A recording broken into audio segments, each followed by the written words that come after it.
So I bought a new Mazda.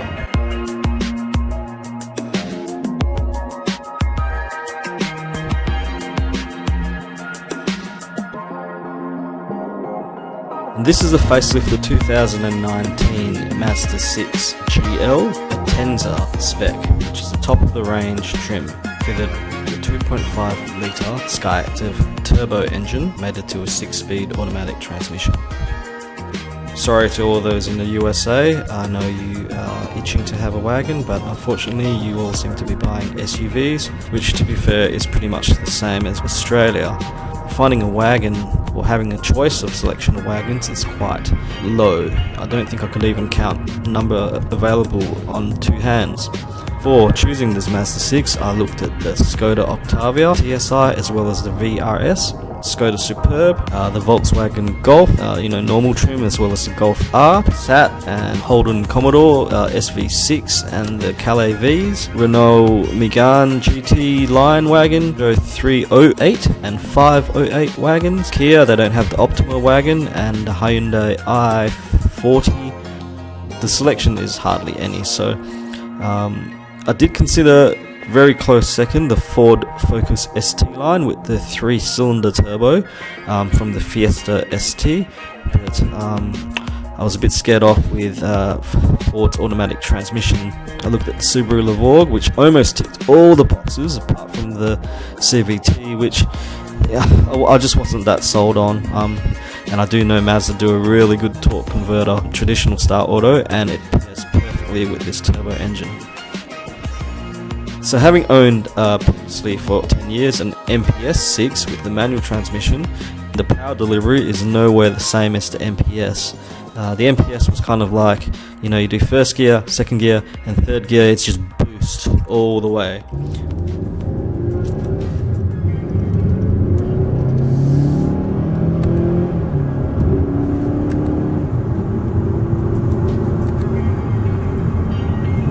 I did test drive this when the sedan version was first available because I really did love my MPS. The power delivery is completely different. It's just smooth from takeoff and just very linear. About 2000 RPM, you get access to all 420 Newton meters of torque. It's more of a smooth cruisy boost, so it just pulls. The whole package of this car is pushing premium. I'm not going to be racing around or hooning. It's to drive my family and my kids around and haul lots of luggage. Speaking of premium, the interior of this top of the range ATENZA spec is absolutely gorgeous. At first I wasn't 100% sold on the brown trim, particularly looking at photos on the dealer's websites. It really did look like a poo brown.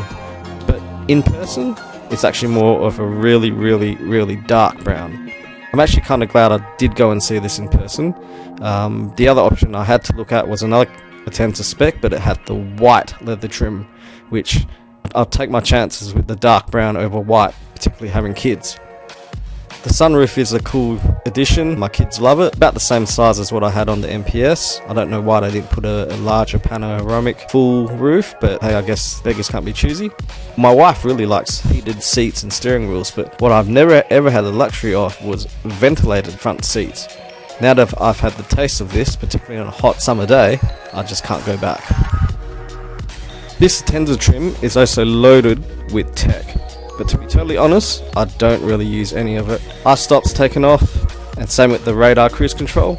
It is quite good, but I don't want to wear my brakes out, and I also don't want to fall asleep behind the wheel when doing my long commutes. This is a really comfortable car, or shall I say small barge. It is really easy to fall asleep, as it is really comfortable.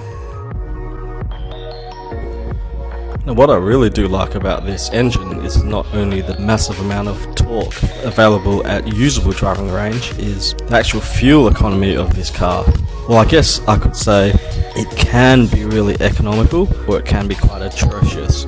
didn't expect this car to be the car that would make me conscious about fuel efficiency. After monitoring this usage over a month, I've managed to average way below Mazda's claimed, I think it's 7.6 litres per 100 kilometres. On a really early morning commute, full tank of petrol, I pulled 6.2 litres per 100 kilometres. But that's with a caveat that I was cruising at 110 kilometres an hour for about 50 minutes on the freeway with 1 or 2 stop starts. And this was with I-stop disengaged, just me in the car with no cargo, no passengers. On more average normal driving with inner city, outer city, I can average between 8 to 10 litres per 100 kilometres, and obviously it gets quite bad if you're always putting your foot down, which is quite tempting to do at times. With the normal 2.5 naturally aspirated engine, I do have that engine in the Mazda 3 SP25 GT, and that's perfectly suited to that car. And it was, to be honest, also fine in the Wagon, particularly just driving around with one person. But having that extra torque, I think is perfectly suited to the Wagon. I mean, translating this engine from the CX-9, which shares the same, albeit the Wagon doesn't get the all-wheel drive, which is a shame. But for the type of driving in Australia, I don't think the all-wheel drive is needed, but it would have been the icing on the cake. And if this Wagon was available with a manual transmission, that would have been the perfect buy. But as I said, out of all the Wagons that were available, every single one was a compromise of some sort. And the one thing I really don't like about this is this silver trim bit across the rear of the bumper. You can't unsee it. In comparison to the GH Wagon, which is the second generation Wagon rear end, I absolutely love the GH much more. I wish I could fuse the front of this GL, the rear of the GH. That would be my absolute ideal Dadwagon, particularly if it could have the MPS 2.3 DRISI with the manual all-wheel drive. I mean, but Mazda wouldn't build that, so hence this is my compromise. But overall, it's a great package. I got it for an absolute steal. I paid less than a brand new Turbo spec CX-5. That's how unpopular Wagons are, that something like this is going for a price like this. So thanks for watching. I hope you enjoyed this somewhat quick review. I'm still kind of in the honeymoon phase, but so far I'm loving it. Cheers for watching.